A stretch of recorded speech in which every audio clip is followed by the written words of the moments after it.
Hello guys! Magandang hapon sa inyong lahat. This is your guest Pamasagari Channel, a Faith Rose Matarder. So ngayong hapon na to, tignan natin ang sabihin sa inang ating mga gabay. So this is a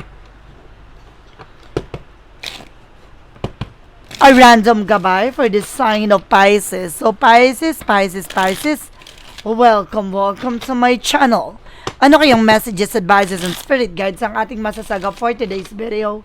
Kanino kayang energy or kaganapan sa buhay ng mga Pisces ang ating makakagilap? So guys, this reading is a general reading lamang.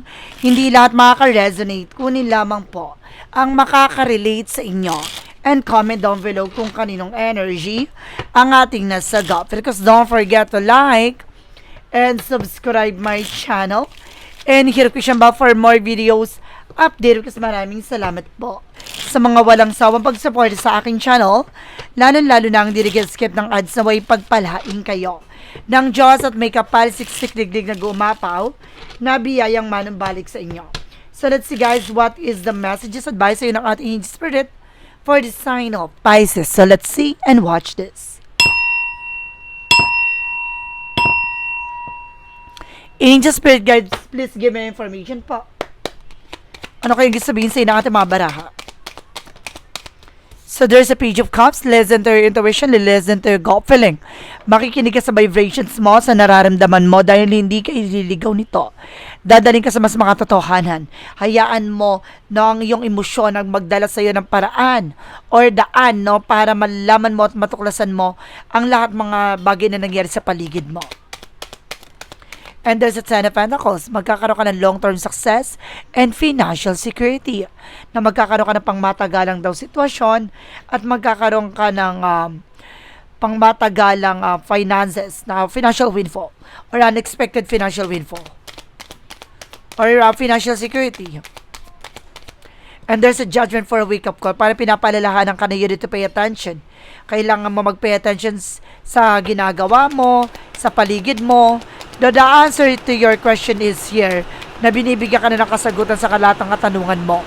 And of course, there's something, the Knight of Swords, there's a success driven, na may mga bagay na magtatagumpay ka na, may mga bagay na magliliwanag na sa'yo, may mga bagay na lilitaw na sa'yo, ang kasagutan sa lahat ng katanungan mo. And there's a Seven of Pentacles with a harvest moment. Aani ka na rin, na lahat ng mga bagay na pinaghirapan mo, lahat ng mga bagay na pinagpagura mo, eto na, makakamit mo na mga pinagpagura at pinaghirapan mo. And this is something, the Queen of Cups, emotional healing, na pagdating sa emosyon, magiging kalmado ka na. Hindi ka na padadala ng tensyon. Now, this is something emotional intelligent, ibig sabihin, matalino ka na pagdating sa pakiramdam, sa emosyon. Sa nararamdaman mo. There's a Page of Cups, reverse with the Eight of Wands, so there's something in past communication, past moment. Magkakaroon na ng changes and development sa situations mo. Dahil kumbaga makikinig ka sa gut feeling mo at sa sinasabi ng nararamdaman mo by your intuitions.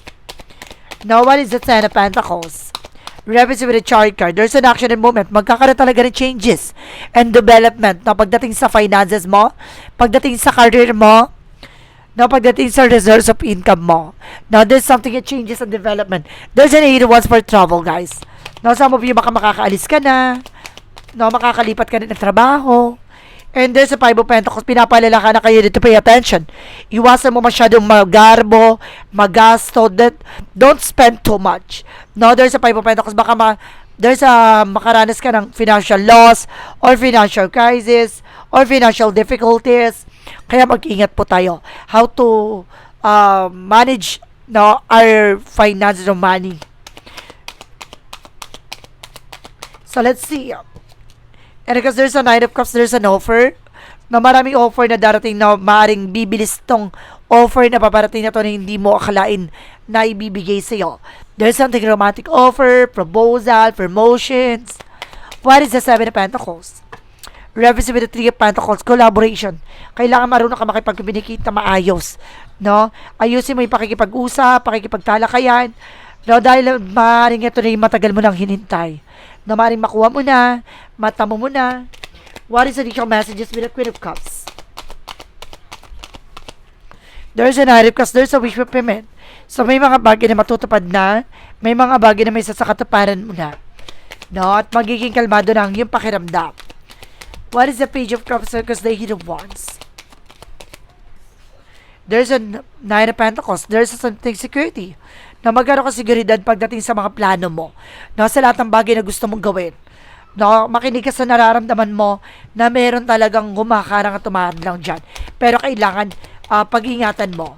No? Kaya parang there's a security na mag-ingat ka sa kung ano yung bagay na meron ka. Now, there's a time with a perfect timing. So, may mga bagay na para sa'yo talaga. No, kung para sa'yo, para sa'yo. No, talaga may mga parating na pagbabago at magdadali ng balanse sa'yo. And there's a Three of Swords, guys, in reverse. Maring makaka-recover ka na talaga for financial crisis or financial loss. Pinapalalaan ka lang na you need to pay attention dahil baka magdulot to sa'yo, no, ng kumaga financial difficulties dahil baka bumalik ka ulit doon sa nangyari sa'yo. No, kaya para sila there's a lesson learned. No, para pinapalalahanan ka na mag-pay attention ka. Baka mangyari ulit. No, yun nangyari from the past. Now, there's a Three of Wands. The waiting is over. Kung may hinihintay ka pay for documents, there's a possible na makukuha mo na. No, mararating mo na, makakamit mo na. There's a travel. And there's a Ten of Cups with a happiness. At the end of the time, magiging masaya na at magiging maligaya na. This is something wedding. And of course, there is something an event. May nakikita ko dito, guys, with a family gathering talaga. Additional messages. Reference with a moon card. There's something a truth reveal. Talaga ilalantad lahat ng katotohanan, lahat ng bagay na gusto mo malaman, at marireveal din lahat ng bagay na gusto mong marating. At makamit. Dahil makakamit mo na nga. No, at talagang ibabahagi lahat ng katotohanan dito na natuto pa rin doon yung pangarap. And there's the word, some of you guys talaga sinasabi ko na ba may travel ka? Yes, there's a travel. And there's a success. Magtatagumpay ka sa mga plano mo basta makikinig ka sa nararamdaman mo, ha? Malakas ang vibrations mo, guys. No, kapag may iba yung nararamdaman mo, no, nagja-juggling yung nararamdaman mo, alam mo, there's something wrong. No, mayroon tao sa paligid mo na maaring there's an evil eye, inggit, no, selos, alam mo na yon. Ibig sabihin, kakarangan yung transactions, plans mo. So there's something, guys, with the Eight of Swords. See, I told you, there's a lot of toxic and negativities around you. Napapalibutan ka ng toxic and negative. So let's see, additional messages. And there's a Page of Swords being curiosity. See, kailangan maging mabusisi ka. Kailangan alamin mo lahat ng bagay sa paligid mo. No? Sa ngayon, no, parang sinasabi dito, madala ka na sa nangyari na maaring nabudol ka, naloko ka, or maaring naibit ka sa situations, no, regarding sa finances. So ngayon, matuto ka na.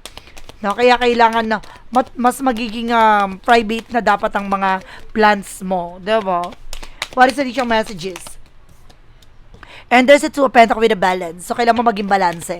Physically, mentally, emotionally. Diba?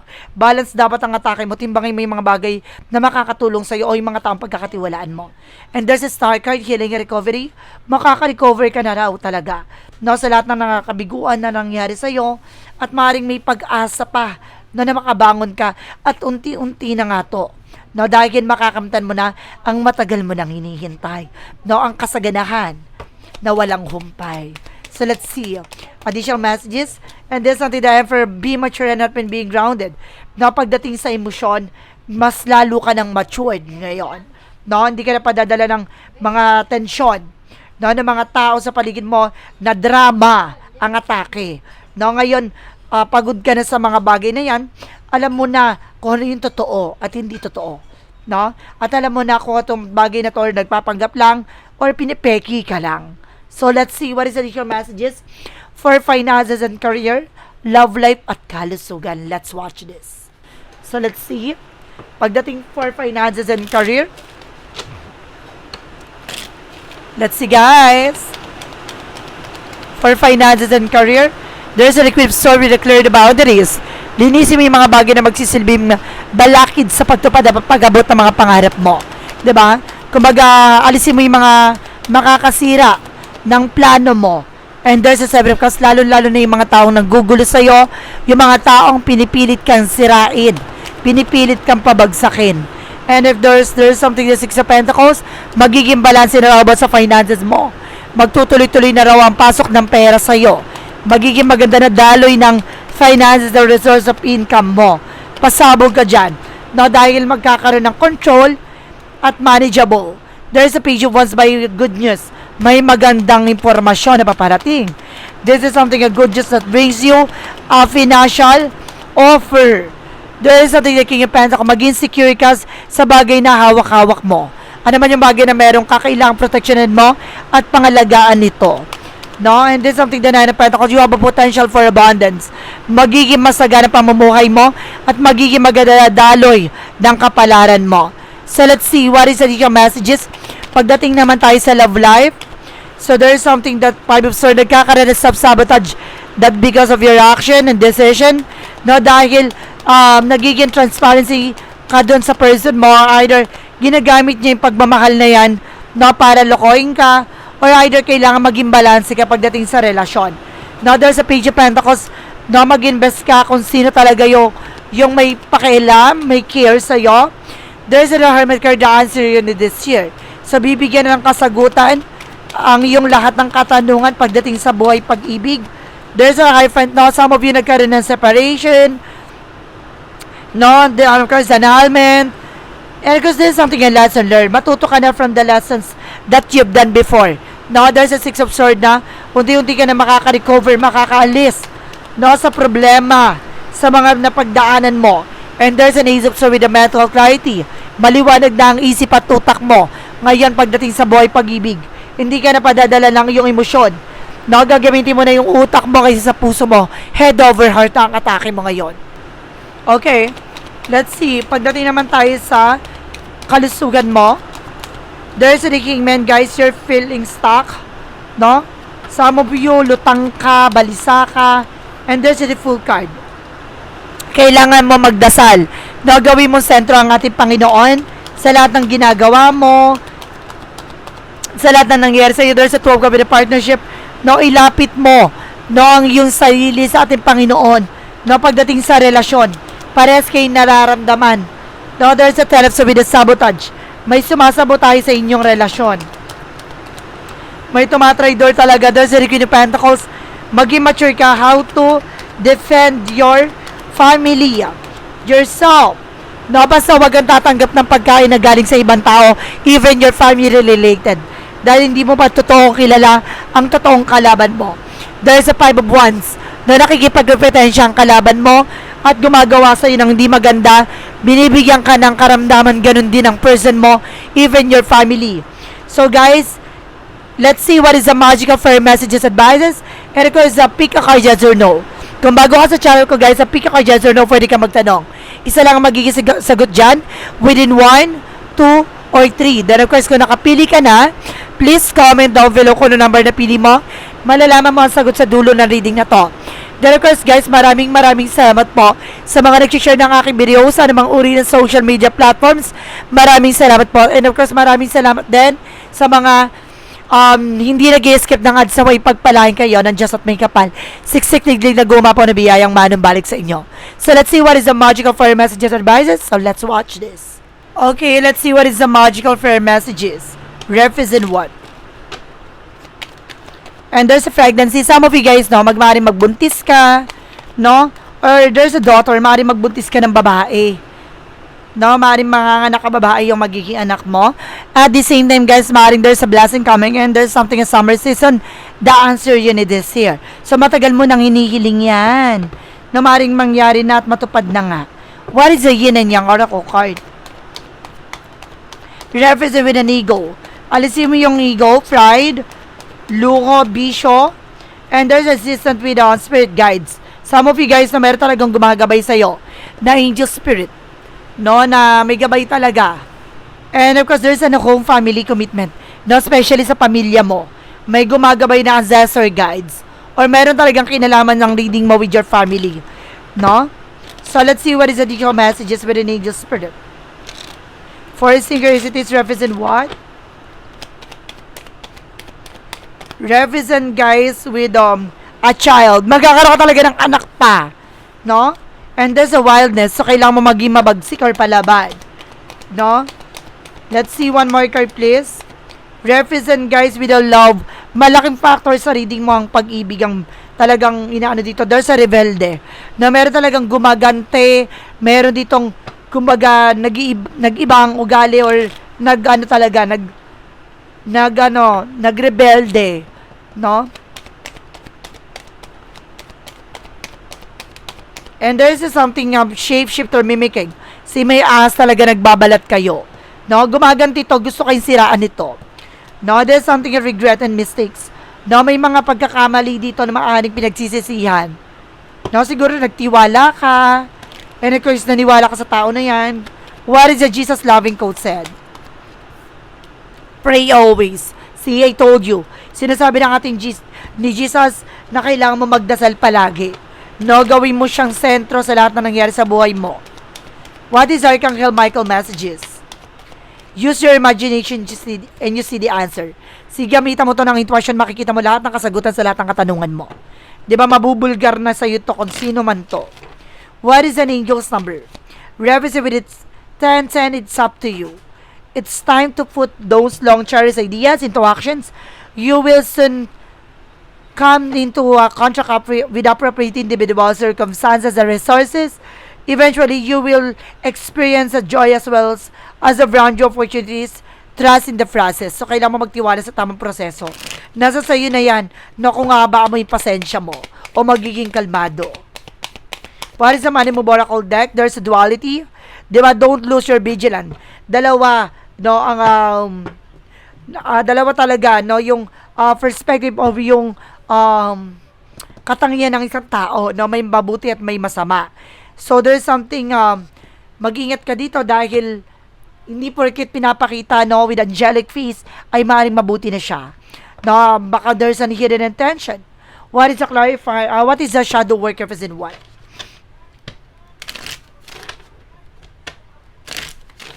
From the shadow work represent what? Represent with the shadow blossom. There's a resilience. No, you need both sunlight and darkness to bloom fully. See? Tulad na sinasabi ko, di ba? There's a negative and positive sides. So, kumbaga, kailangan talaga yan sa buhay natin. Kailangan mo maging balance at maging kalmado. No, sa lahat na nangyayari ngayon, at antayin mo yung tamang pagkakataon. Magtiyaga ka lang. There's a clarifying fair love situation. Hindi naman pwedeng puro ka dyan nasa dark side ka. Diba? Darating yung araw na liliwanag na rin ang situations mo. And of course, there's something devotion bloom. Nurture both blossom and thorns with tenderness. See? Kumbaga talagang lalago ka dito, no? Kailangan mo lang talagang pagdaanan na mahirapan bago mo malansap talagang tunay na sarap. Even sa relasyon, no? Walang perfect relationship, walang perfect family. No, madalas nag-aaway, nagtatalo at minsan dyan, hindi patanggap. So, there's something clarifying for life situation.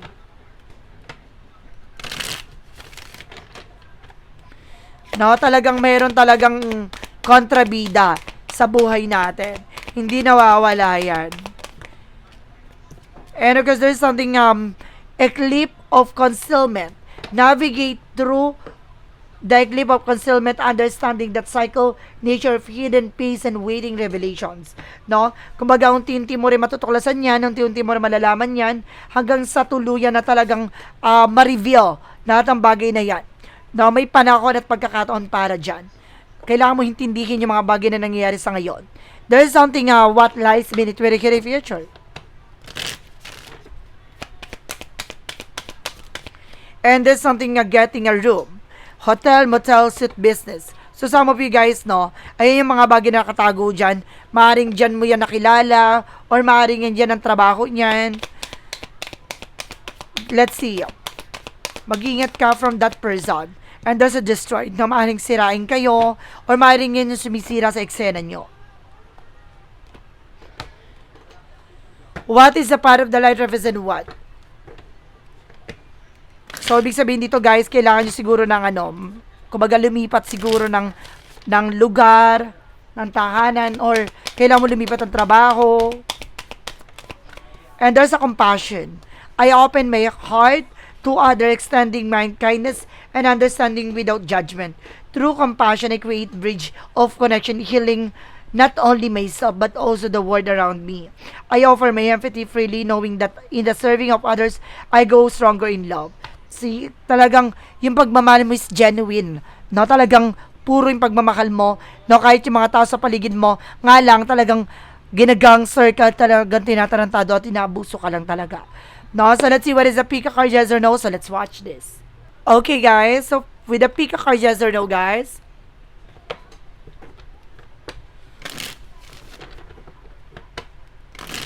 So let's start with the number 1. There is a no. Learn from experience, old ways no longer work. Na matuto ka na sa mga naranasan mo, sa mga pinagdaanan mo. Yung mga nakasanayan mo, yung mga dati mong ginagawa, hindi na siya nag-work. No, hindi na siya tumatalab. So, kailangan mo nang baguhin yung strategize mo or strategy mo. No, baka sa ganon, magtagumpay ka na. No, sa ngayon, there's a no. There's a no pa rin. There's a barrier. With the number 2, there's a barrier too strong, access denied. No, hindi talaga. No, talagang hindi karapat dapat tong bagay na to para sa iyo. Huwag mong ipilit, no, maaring hindi pa to yung panahon at hindi pa hudyat ng pagkakataon para sa iyo. Number 3, there is a yes. Clearing the air, refreshing change. So see, lilinisin mo na yung mga sa paligid mo hanggang matanggap mo na ang sariwang pagbabago sa buhay mo. No, talagang malalasap mo at sisimulan panibagong simula at panibagong eksena na wala ng komplikasyon at wala ng negatibo sa paligid mo. Perfect. So guys, this is a random gabay for the sign of Pisces. So Pisces, maraming salamat po for this wonderful reading. So once again, this reading is a general reading namang hindi lahat makaka-resonate. Kunin lamang po makaka-relate sa inyo. And comment down below kung kaninong energy ang ating nasagap. Because don't forget to like and subscribe my channel. And hit notification bell for more videos. Update kasi maraming salamat po sa mga walang sawang pag-suporta sa aking channel. Lalo na ang dinigil-skip ng adsaway pagpalain kayo ng Diyos at may kapal siksik digdig na gumapo na biyayang manang balik sa inyo. Maraming salamat guys and see you the next video. Bye-bye and babush!